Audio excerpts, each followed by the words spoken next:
Today on the show, we have Bri Brenkus with the Brenkus team in Las Vegas. Let me tell you more about Bri. Now, Bri Brenkus is only 26 years old and is a listing agent for the Brenkus Realty Network, which is at Keller Williams in the marketplace of Las Vegas. And real estate is Bri's passion. Actually, now this is incredible, everyone. You really listened to this. In 2021, remember, she's 26, Bri closed $44 million in volume, personally listing 107 of the 370 properties the team closed. She did 107 listings out of the almost 400 listings herself. She was awarded one of 2022's honorees from the National Association of Realtors, 30 under 30. No surprise there. Also, this year already in 2022, Bri has received Las Vegas Realtors Young Professionals Network's Who's Who Under 40 Award. Congratulations. Bri is also driven by making a difference in the lives of others. Annually, she teaches a young adults class, which is called Quantum Leap, and participates with adopting a struggling family with a seriously ill child. Bri is an inspiration and has only really begun her real estate career, although it's amazing how much she's accomplished in such a short amount of time. So we are super thrilled to invite her and have her on the show. Before we get to Bri very quickly, please check out the Bri's website, which is thebrenkusteam.com, and that's THE and then BRENKUS team.com, the Brenkus team. And also follow them on social media on Facebook and Instagram, which is at the Brenkus team, again, BRENKUS team. On Facebook and social media. And by the way, you can get to all of her social stuff right from the Brenkus team website. Bri, thank you so much. Welcome to the show. Thank you so much for having me, DJ. This is a huge honor. I love talking to the 30 under 30 award winners. First of all, congratulations. That is beyond impressive. But let's go all the way. So it's so funny because oftentimes I have on people who do, the level of production you're at, and they're 15, sometimes 20 years in the business. And you obviously haven't been doing it that long, but let's start at the beginning. So why real estate? How did you get into it? Tell us that story. Yeah, so I actually grew up in a real estate family. My parents founded the Brenkus team way back in the day, have been doing it for 30 plus years. Never really had real estate on my radar. I went to college and I studied accounting. Wasn't my passion. I was very depressed. I hated what I was doing. I was good at it, don't get me wrong. And I just couldn't see myself sitting behind a desk all day. So I was in my second to last semester trying to decide what I'm going to do. Should I switch majors? And I'm sitting in my auditing class and I'm thinking, oh my gosh, my parents own a real estate company. Why would I not take advantage of that, right? So I ended up graduating, and in my last semester, went to real estate school, got licensed, and I didn't want to start practicing until I was out of school and graduated. So I graduated at the end of 2018, officially became a realtor beginning of 2019. Wow. So you've only been doing this is your third year, or I guess fourth year technically. That is really amazing. So you grew up in a real estate family. So I know a lot of our audience will immediately go, oh, I see. so everything was handed to Bri, which I am sure is not the case. But how did you get started? So you're join the family team. The Keller Williams brand is an amazing one. But you're still a young person trying to get listings. So how does that work as somebody as young as yourself? How did you start? How did you find clients? Tell us all about that process. Yeah, so my parents created kind of a rigorous training process when you join the team. And if you're going to become a listing specialist or buyer specialist, you have to either get 5 for sale by owner listings on your own or 5 buyer brokerage agreements signed. Wow. So you have to prove your way in. I love that. Right. Exactly. Okay. Well, let's talk about the for sale by owners, because this is like, it's such an explosive sort of term, because people have a very strong reaction to for sale by owners. for those of us who maybe are listening who don't exactly know what that means or why realtors would call them, these are typically unrepresented unrepresented sellers who are attempting to maybe list their home on the MLS, but they're not really using a realtor for anything other than getting it on the MLS. That's what's known as flat fee MLS, or it's somebody who's literally just putting it up for sale sign in their yard and putting it on a few websites, not using a realtor at all. Either way, there's lots of companies that will, but these are sellers who oftentimes don't end up selling their property because since they're not using a realtor, maybe they're just using Zillow to figure out what their home might be worth, or other tools. They tend to overvalue their property. They list it for higher than it probably should be, and oftentimes it never sells. So these are actually great opportunities for realtors to come in and say, hey, I can help you actually sell your property. The downside is that these leads, we'll call them, companies aggregate these leads and they sell them to anyone that wants them. So typically, if you're calling a for sale by owner, you're probably the 25th person that's called that for sale by owner. Yes. And those can be I call them probably the world's most difficult cold call. So I would love to hear, how did you, and I don't know if you did for sale by owners or if you got the buyer brokerage or buyer listings on your own, but can you tell us a little bit about how that went for you? Yeah, so I chose the listing path because I love a challenge. That is a challenge. Yes. And I didn't really know what I was getting myself into. And because I'm my parents' daughter, they don't want anything handed to me. And yes, you kind of have to prove your way into it because they've worked for 30 plus years, building their brand, building their names. They don't want, just anyone coming in and kind of interrupting that, if you would. Sure. So because I'm my parents' daughter, they upped it to 10 for sale by owner listings. Thanks, mom and dad. Yeah. Because they didn't want anybody on the team saying, oh, because she's your daughter, you did X, Y, and Z for her, whatever. So it was really, really difficult. And going through, again, I had to prospect them on my own, cold call them on my own versus the team giving them set up appointments for me, right? So I was calling them, I was going through these people's homes, and 20 for sale by owner homes, I got kicked out of their homes. So were you going door to door, or how were you calling them first? Tell us the process, because lots of people, it's so funny. People have such a specific reaction to for sale by owners where it's like, oh, that doesn't work. And then other people are like, no, it totally works. Everyone's different. But how did you do it? Yeah. So I was just cold calling them and would schedule an appointment with them and would go in and literally they boot you out. I got kicked out. I was just too intense for them. And I was talking to my parents and my sales manager and my coach. I just don't understand. I'm trying to help them, right? They just won't listen to me. Why are you selling it on your own? We can net you so much more.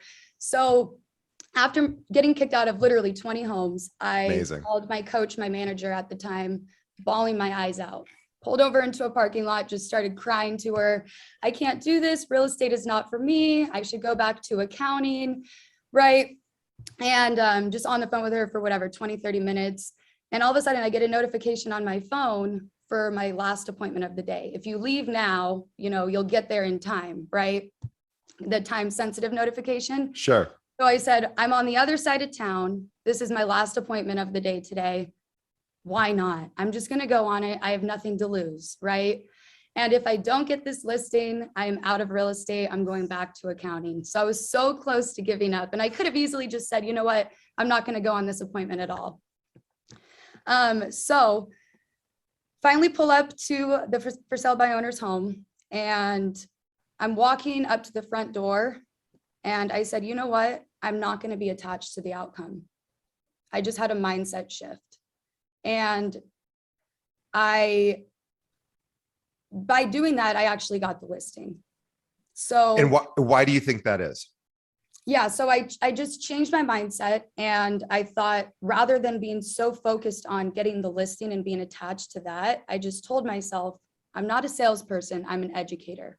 Let me come from a place of service. So you went into the home and was more about, hey, let me talk to you or give you some advice or some opinion about what's going on with your home.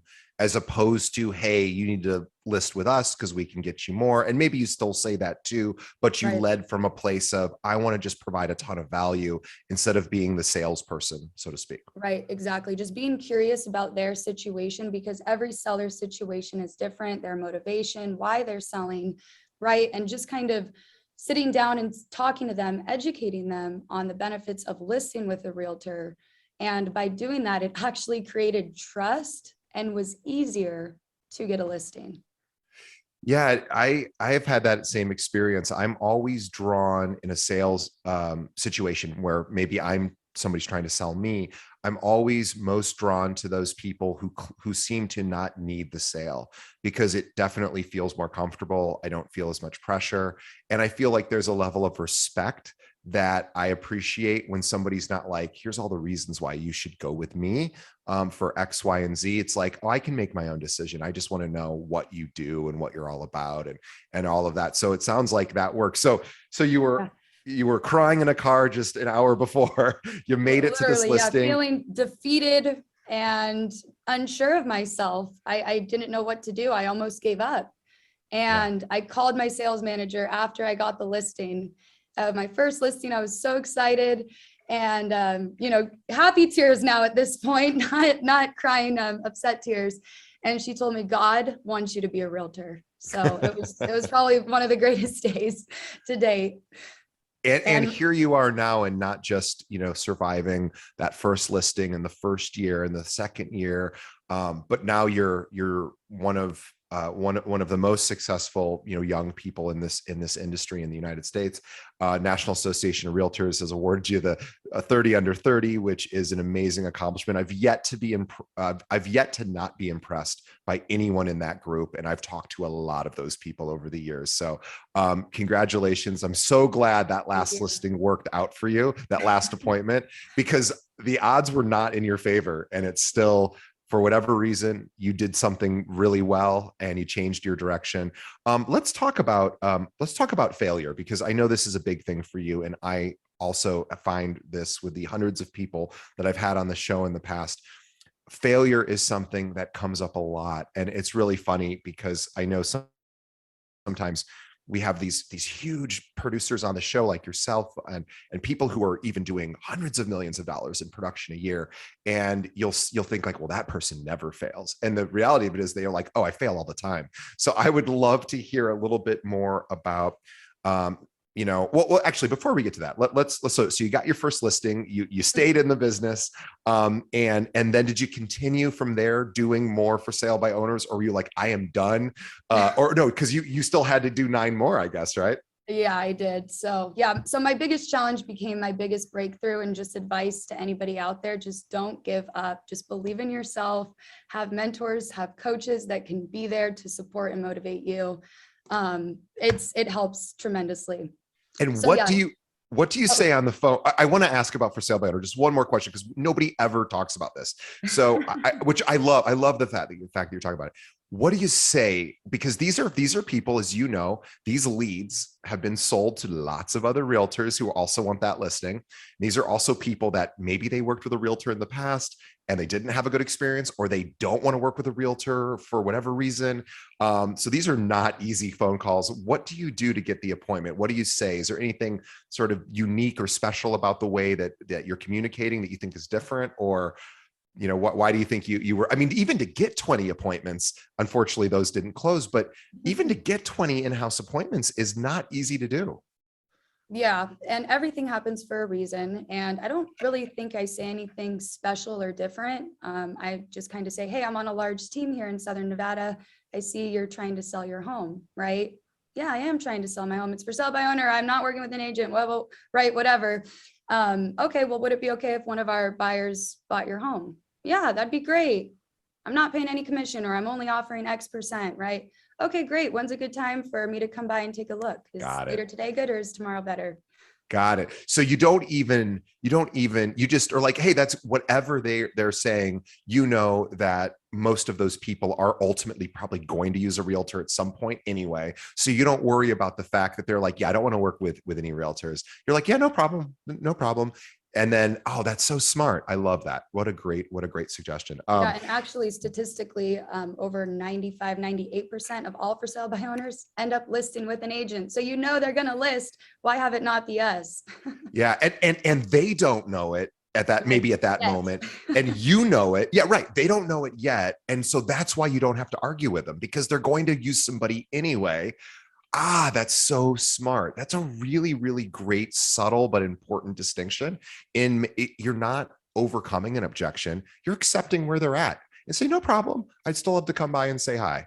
And then you can start to have a better conversation face to face. And it's a lot harder to slam the door on somebody once they're there. Although I guess that happened, I'm sure, to you as well. But eventually it didn't. And also imagine somebody in their early 20s is coming over, that is also not, it makes it much harder, right? Like that does not work in your favor, right? So that's Yeah. tricky. I mean, now you're well known, and people in the area, they don't look at you probably the same way when you first started, but that is an incredibly challenging. I really applaud your team for putting you through that, because it probably built a lot of calluses and probably built a lot of like, oh yeah, I can't be hurt. Did you get yelled at a lot on the phone when you would Oh call my these? goodness, not even on the phone. I mean, getting kicked out of people's homes, cuss words.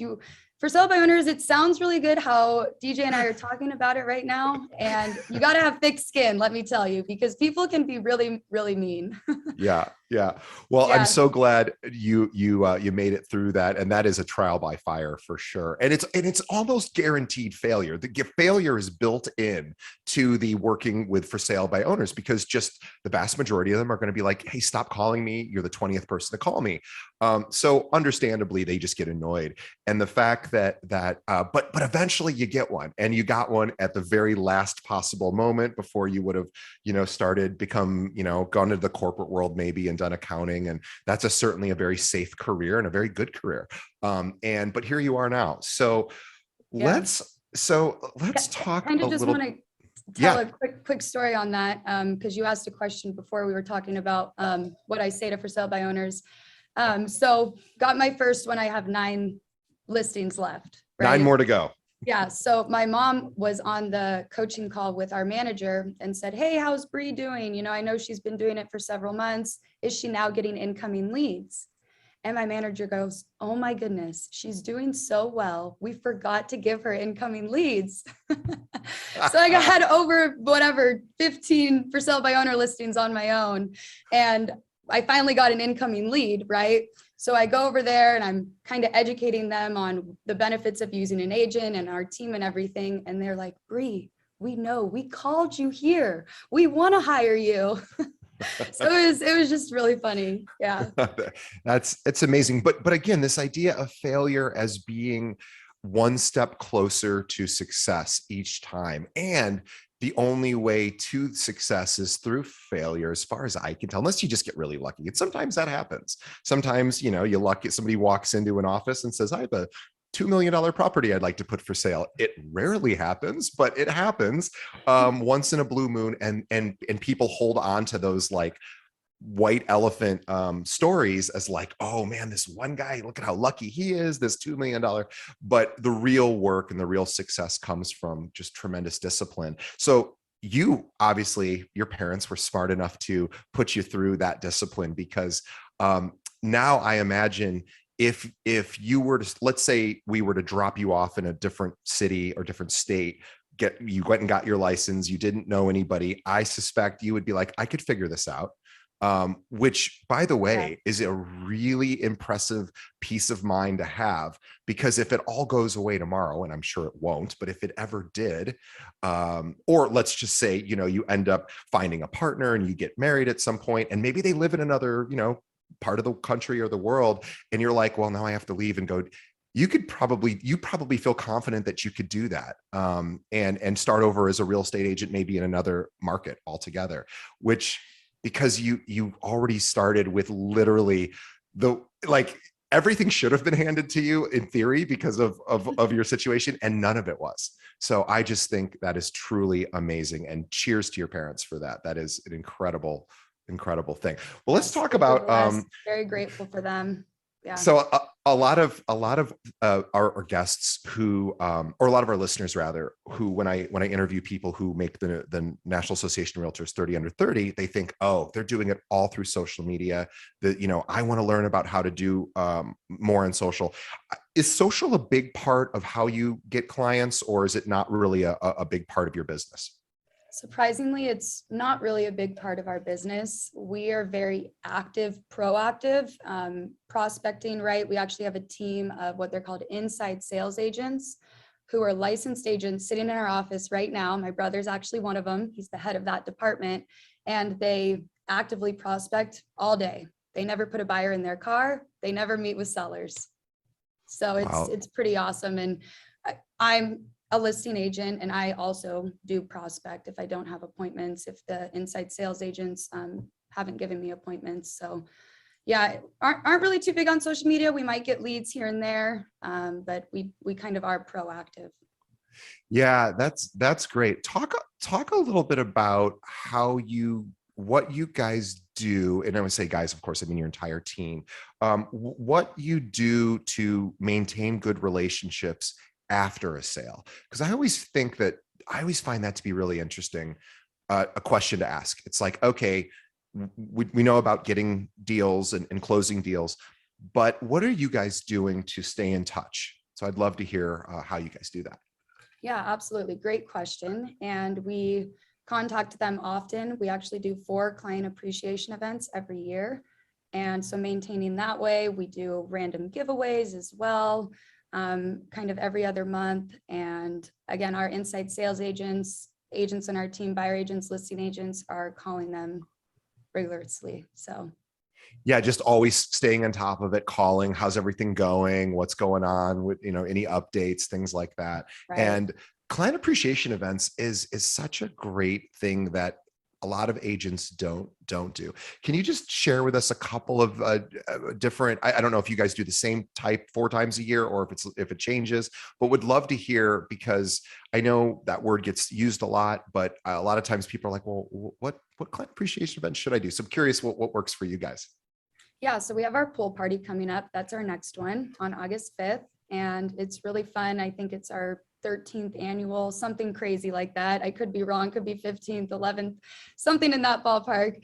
And we rent out the multi-gen center, and it's really fun. We have a snow cone machine, music, fun stuff like that.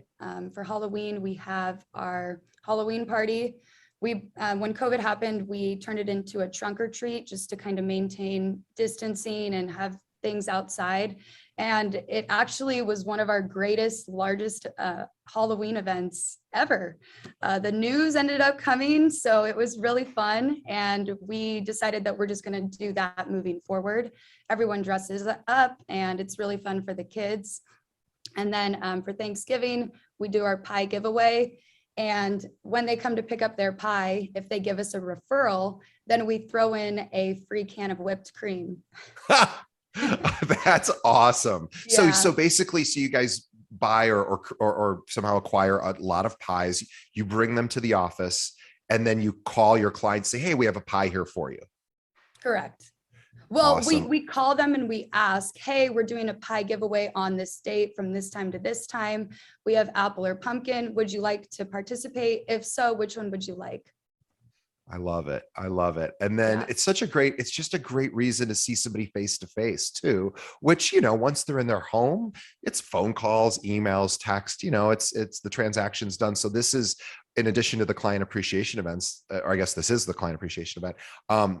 This is an opportunity to see somebody eyeball to eyeball and just be like, hey, and then you can reminisce about, their particular transaction, or just check in on them. And it's such a great idea. I really encourage all of our listeners to figure out ways that you can do that. And you can do it inexpensively. You could do it expensively. It just depends on budgeting. But everyone likes to get together socially, right? Not everyone, but often a lot of your clients do, right? And I think this is a social business, so it's a great opportunity, and it's fun. And like, I know for me, I love it too when I have an event planned. Like if somebody creates an event, and invites me to it, what I love about that is it makes me feel like I'm doing something social, and it actually takes some stress off of me for planning something that week, because I always try to do a number of social events. And so I always actually love it when I find out, oh, so and so invited us to something, even if it's something where like maybe in my mind I might be like, I don't really like, that seems fun, but not that big of a deal. But I love it because then I'm like, oh, now I don't have to think about Friday night or Thursday night or whatever. So, so I think you're doing, a lot of things well. Well, I want to talk about leverage, because you have a team, and it sounds like your team has lots of, there's different members with different positions. Can you talk about how you guys use leverage to get more business? Absolutely. And leverage is very important. No one succeeds alone, right? And by leveraging, we have really good systems set up. So I'll just kind of break it down from my side. So I'm a listing specialist. I go out and meet with sellers, discuss our marketing plan, talk about the market, and then we come up with a price. After they're listed, their kind of main point of communication is our listing manager, Rachel. She's been with us over 7 years. So she sits in the office every day. She's the one that writes up counter offers for our sellers, ensuring they get that top price. So she just has a skill I don't have, right? That's all she's doing all day. So she's really, really good at that. After the sellers accept an offer, then it goes to our escrow specialist, Lisa, who's been with us over 14 years. And she handles everything after that point. So appraisal, inspection, things like that. That's amazing.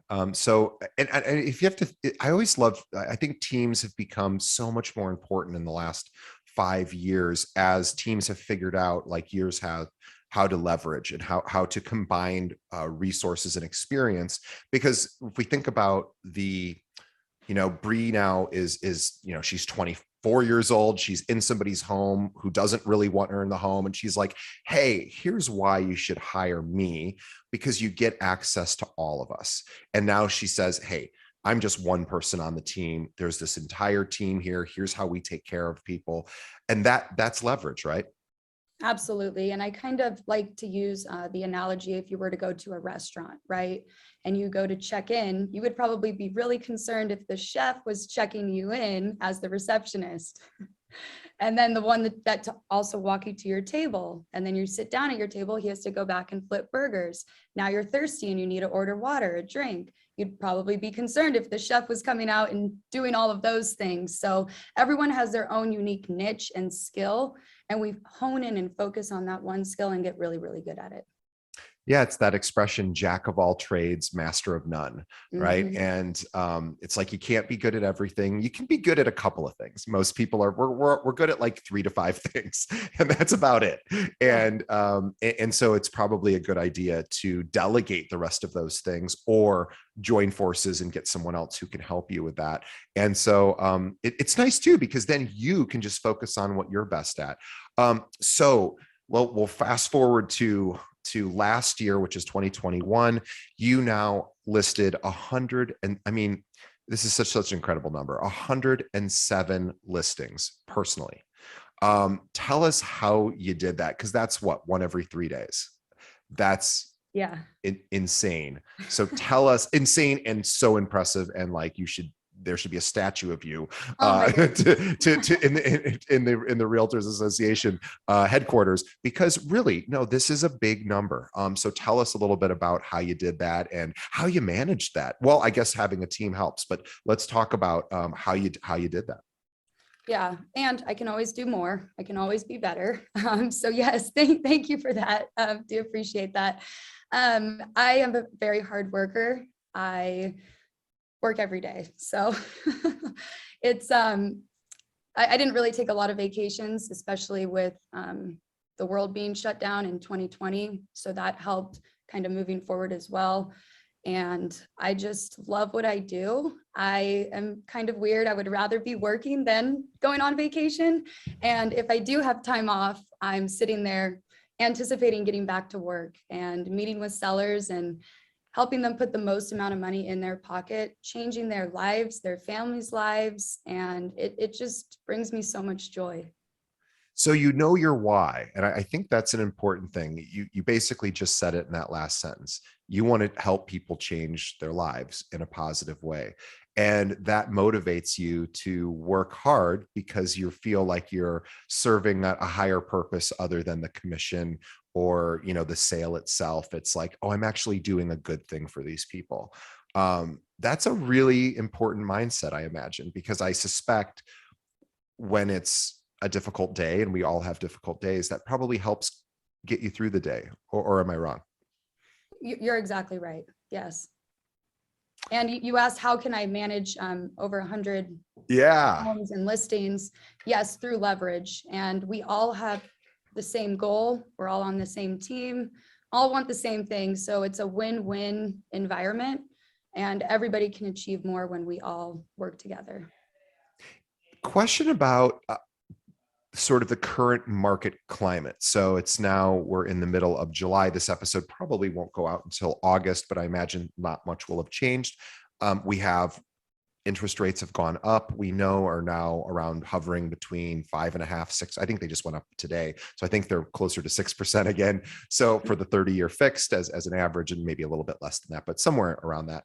And we have, you know, not as much inventory, of course. So we have less inventory. Buyers, you know, their purchasing power has dropped from where it was during COVID.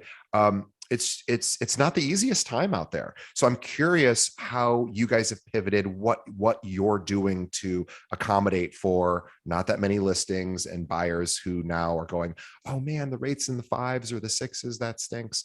You know, how are you guys accommodating for that? Yeah, so it's pricing, helping sellers price ahead of the market, because we don't want to be chasing the market. So we're not in the market we just came out of, where we listed a property, comps didn't really matter, everything was selling, right? Yeah. And it was really crazy. Listed this for sale by owner's home, and he was asking 685, and the same model match was in escrow for 660. Oh, right at the time, and we listed it for 785, and it wow. sold within a week at that price. So we're not seeing that market anymore. Beginning of this year, inventory here in Vegas for single family homes was about 1,800. Today we're a little over 6,000. So wow. yeah, so inventory is definitely increasing. There's not as many buyers out there because the interest rates going up, the demand isn't as hot as it was pretty much all of last year and beginning of the year. So it's just pricing ahead of the market. We're in a shifting market now, and we don't want to be chasing the market. So we need to be priced very, very competitively, if not even kind of under comps. So it's just helping sellers understand that. I think too, like I was thinking about this yesterday. I was talking to a lender, and I was saying, you know, it would be really neat. And I'm sure this tool already exists. So if it does, and any of our listeners know of it, send it over to me. I would love to see a little calculator that could say, okay, yeah, maybe you could have locked in a rate at 2.9%, 2.99%, but you probably would have overpaid by X amount. And now, yeah, our rates are, you know, 6%, but the pricing's come down. I would be very curious to see what the intersection there is. Because it might not actually be that different now, right? Like it actually might be better, even though the rate's obviously significantly higher because pricing has come down. Have you seen that where pricing has started to pull back from the listing side? Absolutely. Yeah, within the last 7 days. Sorry about that. I don't know how to make that sound stop. That's okay. Okay, there we go. Sorry about that. No problem. Sorry, what was the question again? So as far as pricing, we've seen pricing come down, or has pricing come down? That was the question. Is as inventory's gone up, pricing, I imagine, has probably gone down as well. Yeah, law of supply and demand, right? When inventory goes up, pricing comes down, and we have seen that within the past 7 days. There's been about 1,700 price reductions in the MLS. Wow. Yeah. That's and it's probably great too. Did you deal during the last couple of years with dealing with appraisal gaps and dealing with like, oh gosh, you know, this person is buying and it's so much higher than what the actual appraisal comes back at, where that was problematic too for realtors. It was kind of a fun time to be a listing agent, but it was also a problematic time too. Can you talk a little bit about how you guys dealt with that? Because that had to come up all the time for you. Yes, it did. And we do 3 very specific things to prevent appraisals from coming in low, even in a bad market, when interest rates are high. And the interest rates being low really helped us actually in a way, because these buyers could afford more and can essentially either waive the appraisal or pay X amount above, which is what happened in that home that I sold for $125,000 more than the same model match. And it actually had an extra bedroom, which is just crazy. So we're definitely going to start to see the market shift now that interest rates are going up. Yeah. And are you finding buyers? I know I'm sort of getting stuck on where we are today, but I just think it's so important to talk about because it's what agents are dealing with in the present, right? So when you talk to buyers, and I know you're on the listing side, but do you work with buyers as well occasionally, or really only on the listing side? Occasionally when I was first starting out, Okay. here, not too much here and there. So yeah. So mostly on the listing side. So are you having to have conversations then with sellers about, okay, the buyer's market has shifted. Here's what's going on. We're not in the, you may have talked to neighbors who listed a home a year ago and didn't even, within 24 hours, they had 40 contracts or Literally, 40 yes. offers rather. Do you have to have that conversation now so that these sellers aren't going, hey, where's these crazy, amazing offers? Right. And the market started shifting here in Vegas, at least kind of around end of April, May-ish. So when we listed a property, sellers would be calling us after a couple of days, why hasn't my home sold? And again, it's just really helping them understand we're not in the market we just came out of. Interest rates are going up. The buyer's demand isn't there. Another thing that's going up is inventory. So you have more competition versus last year, beginning of the year. You might have 2, 3, even 4 of the same model match or whatever, same square footage that are available. We need to price it competitively with them. I love that. And then let's talk about the 30 under 30 award, because I think this is an amazing thing. How did you think to do it? Did someone bring that to your attention? Were you always wanting, ever since you got on, were you aware of it? Were you like, boy, I'd love to earn that award someday? Or how did that come about? I was not aware of it. My mother was the one that suggested it to me. And I did not think I would win. Well, you did. And that's really, really, really impressive and amazing. And we are so excited to continue to watch your growth as you continue to crush it. So are you scheduling more free time for yourself this year now that things are slowing down, not just a little bit, I guess, in a good way, so you have some more personal time? What have you learned in the last year that you maybe wish, or what have you learned more recently that you wish you would have known when you started? That's a great question. And probably what happened on my 21st listing appointment is not being attached to the outcome. And again, just coming from a place of service. It's funny. It's like, yeah. But like, that's really it, isn't it? It's like people want to hear more, that there's some other secret sort of formula to it, but there is something very powerful about being able to say, or to be able to come across as, I don't need the business. I'm happy to take the business, but I don't need it. I'm here out of service. And it just makes everything more relaxed. And do you still go into that to each listing presentation with that mindset? Definitely. Yeah. And your close ratio is, I'm assuming, has gone up ever since that mindset shift. Yes. Yeah, it's really amazing. Well, Bri, I am going to let you get back to your busy day because you have more listings, I'm sure, to close today.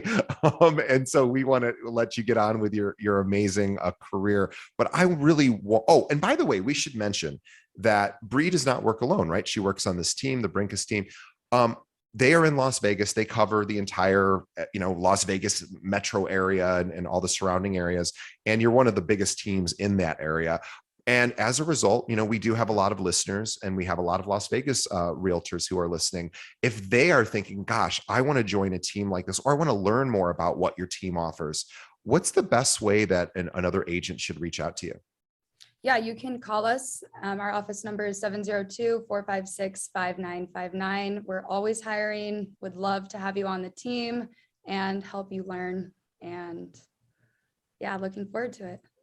And also too, a lot of people retire to Las Vegas, which I never realized up until about 5 years ago that was a big retirement community. And it is. So there's a lot of people from all over the country who have clients that might end up, retiring down there or buying a second property or so down there. So that's another great reason to reach out to Bri and develop a relationship. Maybe there could be some client sharing, because Bri has clients that have other properties in other places as well. Just out of curiosity, Bri, do you find that happens a lot where you have somebody who's, it feels like, people move to Las Vegas at some point. It's not as much of a born and raised kind of place. I mean, obviously that's where you're from, but a lot of people move to there. And so do you end up dealing with a lot of referrals where you have clients who have other properties elsewhere as well? Yes, lots of referrals. Lots of our sellers are moving out of state. We're having lots of people move in state. So would love to partner up with you guys wherever you may be. We actually got a referral from France. So if you're outside of the US, we're worldwide. That's amazing. Well, everyone who is listening, check out Bri and her team's website, the Brenkus Group. Sorry, let me pull up. I am saying that wrong. That is the BrenkusTeam.com, and that's THE and then BREN. So it looks like Brenkus, but it's pronounced Brenkus. The Brenkus and KUSteam.com, and then follow them on social. By the way, both of these links, all the social links and this website, will be in the show notes. You can find it there, but follow them on Facebook and Instagram at the Brenkus Team, or just go to their website and it's all there as well. Bri, congratulations on all the success. 30 under 30 award winner. You're a superstar. Are you heading to, do you know if you'll be going to the National Association of Realtors conference this year, which I believe is in Orlando? Just out of curiosity, I don't know if you'll be. I will be there. Super, super grateful. My mother had me apply. Again, I did not think I would be one of the 2022 honorees. So I'm super excited to meet everybody down there, all the other class of 22 honorees. And yeah, grateful for my team. I would not have been able to have all of these successes without them. And they're amazing. Definitely leverage and get help from others. Awesome. Well, and if anyone's listening and you're thinking about going to the National Association of Realtors conference, the annual conference, it is awesome. I went to my first one last year and it was so much fun. I had a lot of the people I've interviewed on the show were there as well. So if you're there, Bri's going to be there. I'm going to be there. Definitely consider going to Orlando. I think it's in November. So anyway, take a look online, but everyone follow Bri. Go to their website, the Brenkus Team, BrenkusTeam.com, follow them on social media. And if you're a realtor in the Las Vegas area, reach out to them. Keller Williams is amazing. We love Keller Williams, and Bri and her family's team is incredible there. So thanks, Bri, for being on the show. I think the conference is in August, by the way, not shows you what I know. Yes, it's in Orlando though. Looking forward to it. I'll see you there, DJ. Well, maybe not. Apparently I'm going there I'm going there in November. So I will be there all by myself. So if you want to, no, I'm teasing. Boy, that shows you how out of it I am, huh? Yeah, August. Okay. Well, be talking about a different one. I don't know. I'm not sure. No. That's the right one. Anyway, Bri, thank you so much for being on the show. It was such a pleasure. And thanks to everyone. And on behalf of our audience, we thank Bri for her time. And on behalf of Bri and myself, we thank everyone who is listening. Please tell a friend about this episode. Just think of one other agent that could benefit, that really could use a little boost and, could hear the great words from Bri, and send them a link to our website or any podcast app they might be using. But our website is keepingitrealpod.com. Every episode we've ever done is streamed there as well. So anyway, Bri, thank you so much. And we will see everybody on the next episode. Thank you.